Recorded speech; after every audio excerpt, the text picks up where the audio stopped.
Hi everyone, and welcome to Talking ELT, the easiest place to learn about the big issues in language teaching. I'm joined again today by Robin, Montse, and Jordanka, and we're going to be continuing our conversation about teaching English pronunciation for a global world. So, last episode we introduced the topic of pronunciation and intelligibility and international intelligibility and why it's more important to focus on being understood than it is on native speaker accents. And I want this episode to jump a bit more into the idea of accent and identity, because we talked a little bit about, it came up a couple of times, accent prejudice in the last episode. Yeah. And I'd like to go into the importance of that and the importance of identity a little bit more. So I suppose my opening question is for you two, Jordanka and Montse, which is, thinking back, what was it like learning pronunciation growing up? And also, I suppose, a follow-up question, do you find that your non-native accent affects your experience of English? I imagine the answer to that is yes, but how do you find it affects your experience of English? Yeah, gosh, two really interesting questions. When I started learning English, of course, I wanted to sound like a native speaker. I suppose it's part of, you are on a journey, you're learning something, you want to achieve the best, and you have a benchmark or you have a target, a goal. And when I was learning English, it was the native speaker. But then, I don't know. With age, I suppose you become wiser, and life experiences to help to change perspectives and to see yourself differently. And actually, I really like my accent, and I'm not actually, as long as I'm intelligible, which is not always the case. That's another story, how we help our listeners and how we help them understand what we say. I think I'm not aspiring to a native speaker accent, and I'm very grateful to be working in a place where it's very international, people are very welcoming and very appreciative and accommodating when it comes to my accent. But the reality is that I live in England, and I still have situations where I'm in a shop or in a restaurant. At the moment people pick up my accent, it's like a curtain falls, and they decided there is no way they're going to be able to understand my accent. So yes, it's a bit of a love-hate relationship. It has to be said, but broadly, I see it as part of my identity. I like the fact that people can pick out my non-English Eastern European accent. Though very often people say, "Are you from Poland?" So I was like, "Surely not. Polish accent is so different from my accent. How can you be thinking that?" I mean, I'm guilty of that. Oh, have you said that as well? I just assumed it. Did you? I'm Bulgarian. Yes, I know. Yes. It's and to me, when I listen to a Polish person, they sound very different. That is such a British thing, though, of just being unable to place accents anywhere outside of Britain.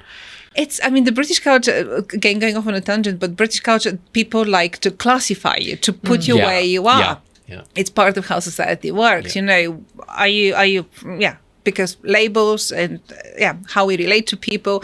So it is very interesting having an accent and living in England. There are in the workplace, it's never been an obstacle. At least I don't think it has been an obstacle. But in the wider world out there with shop assistants and waiters, and probably it's been a little bit like, surely you can understand what I'm saying. Yeah, of course. Well, my situation's different because I don't live in England. I live in Spain. And the thing there is that you have to prove all the time. If you want to be an English teacher, you have to prove your accent. I mean, it's not only that you know about teaching, that you are fluent enough and that you've got all your certificates and everything in place. It's like, yes, but you're not a native speaker. And sometimes you feel hurt sometimes because you think, I'm sure I can help students a lot because I've been through this whole process. I mean, I started from scratch and I've been learning, I've been facing the difficulties, and I think I've overcome many of them. So I think I'm a good model.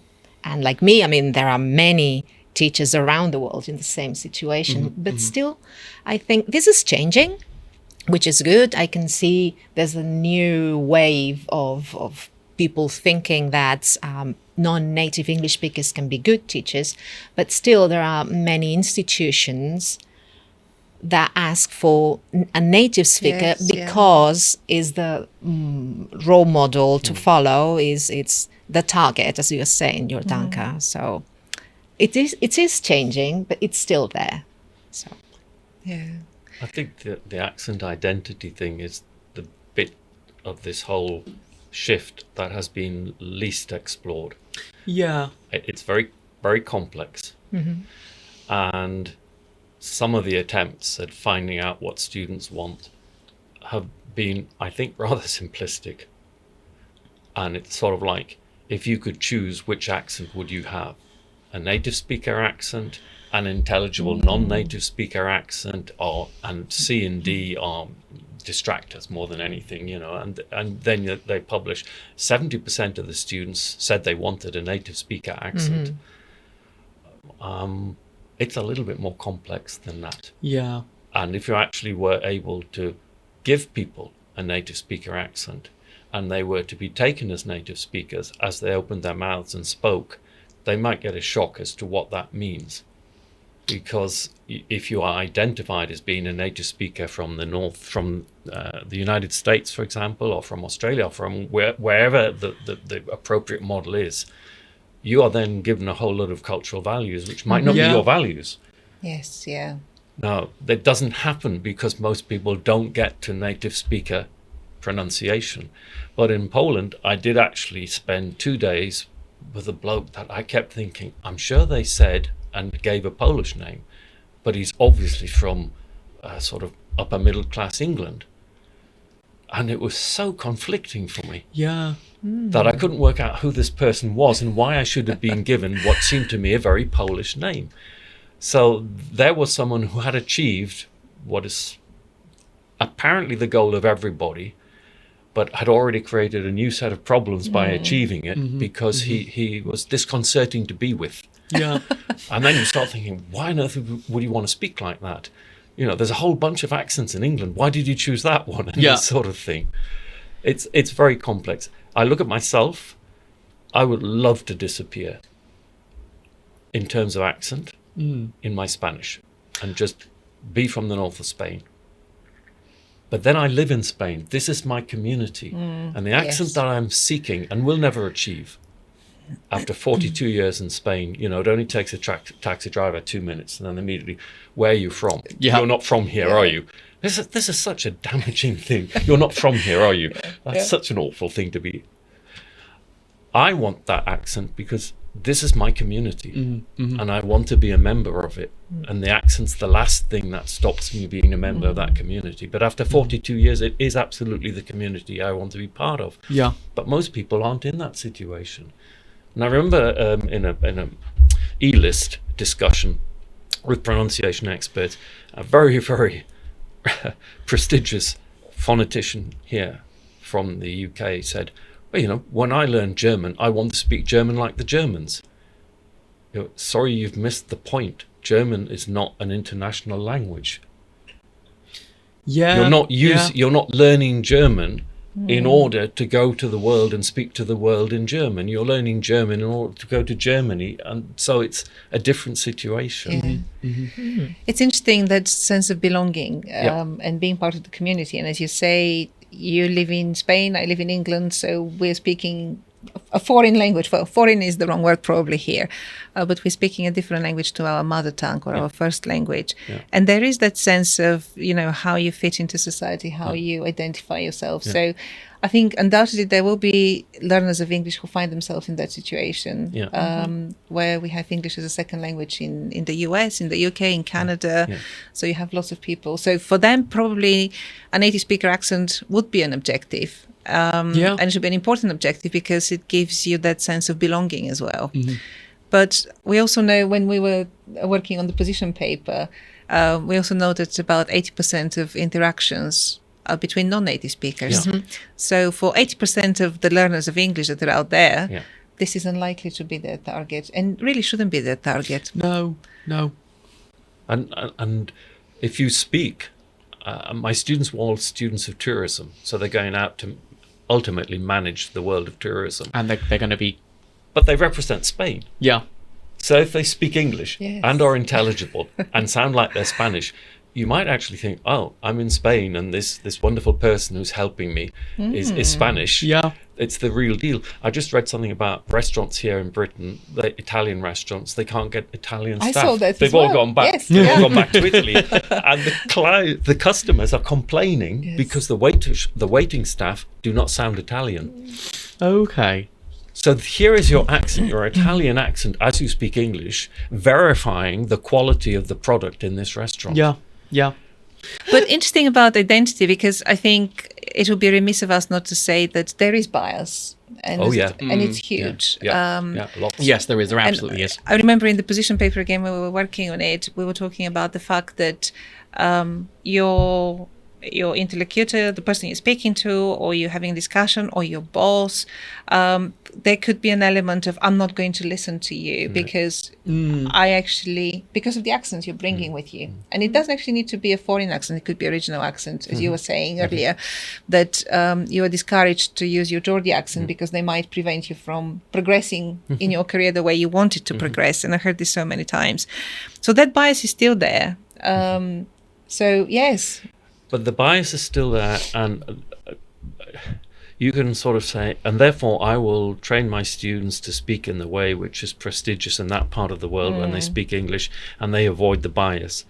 I think that's the wrong reaction. Yeah. The reaction has to be, just as there is legislation against bias to do with race, colour, creed, Yes. there has to be legislation, as there is in Canada, against accent prejudice. Yeah, absolutely.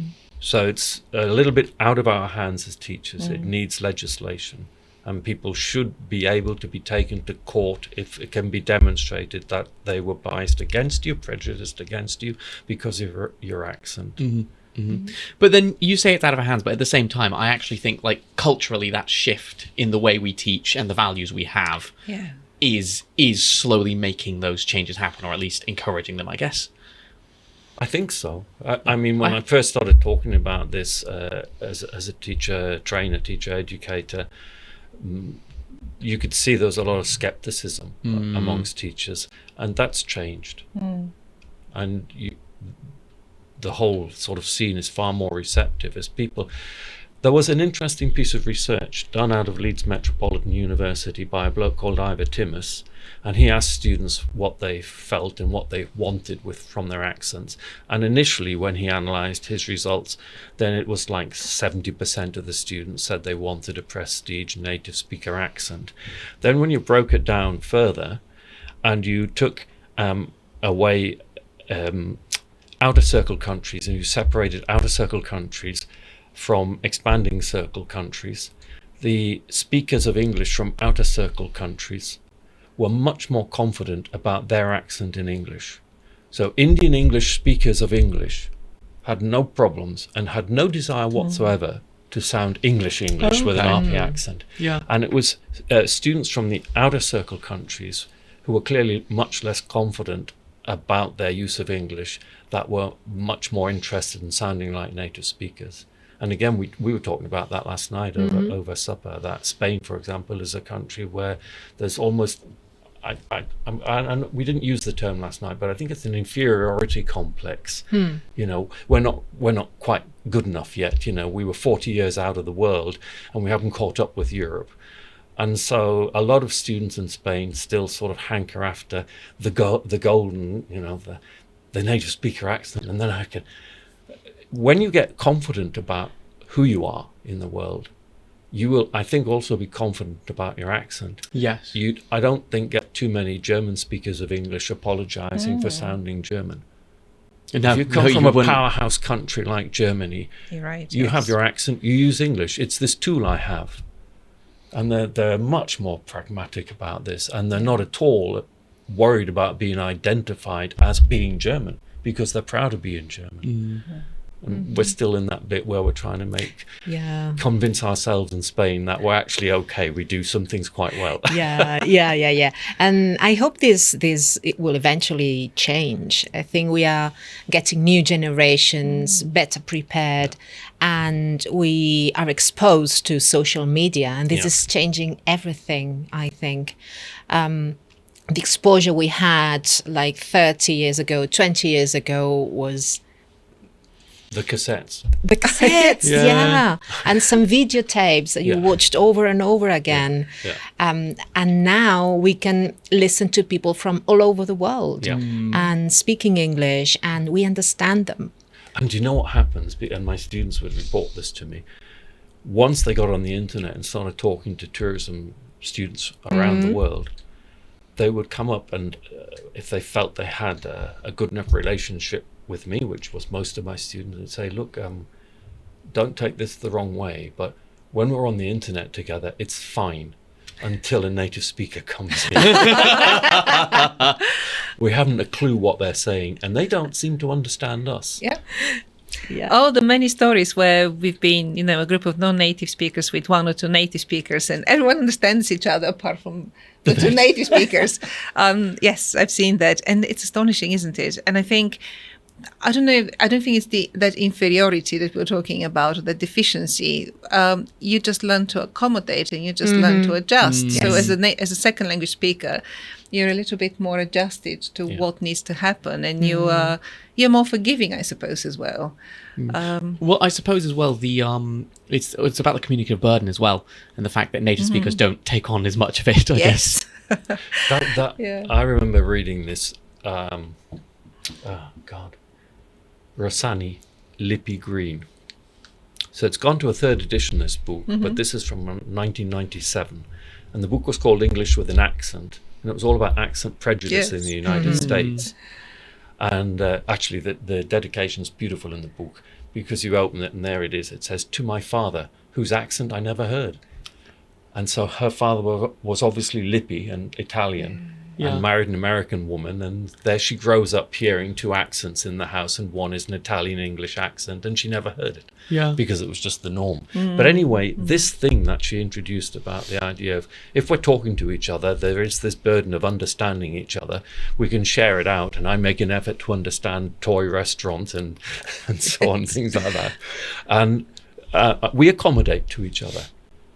And then this was such, there are paragraphs that you read that you go, oh, wow. And you feel very stupid afterwards because you think it's obvious, but it wasn't obvious till you read the paragraph. And in this paragraph, she explains how the most competent member of the communication surely has to do the moving around in order for the communication to be successful. And she said, so many native speakers do not move and place the burden of adjusting on the non-native speaker, who's clearly less competent in the language. They're busy learning the language. And this is what my tourism students kept bumping up against when they would... I think this is shifting a little bit again because of global world, people becoming even more open-minded. And, the number of times... I was in Germany last week, and we speak very bad German. So we don't speak very good German in our family. So we would have to switch to English from time to time. And every time I found myself saying, well, your English is much better than my German, so just go for it. Yeah. And I've heard this many times actually around me, people saying, well, your English is much better than my Bulgarian or my Spanish or my Italian. Or so people are starting to change. No two ways about it. But yes, the whole journey, you see, you get into the airport, and as you come through the airport, you're seeing people at the airport dealing with people who are arriving with multiple different levels of English. And you can see this, they've just rephrased that completely. Isn't that lovely? Yeah. Or you see, they've just repeated the same words with a slightly more angry voice. That's no good at all. But louder. The foreigners talk to them loud. But mostly it's really lovely to watch, actually, the way people are adjusting and well, it's a professional skill you should have in a place like an airport, but it's one that wasn't there 30 years ago, and it is there now, actually. Thanks for listening to this episode of Talking ELT. the easiest place to learn about the big issues in language teaching. If you want to learn more about this topic and others like it, don't forget to like and subscribe. Or if you want to take a deep dive into pronunciation teaching, try our book, Teaching English Pronunciation for a Global World by Robin Walker and Gemma Archer.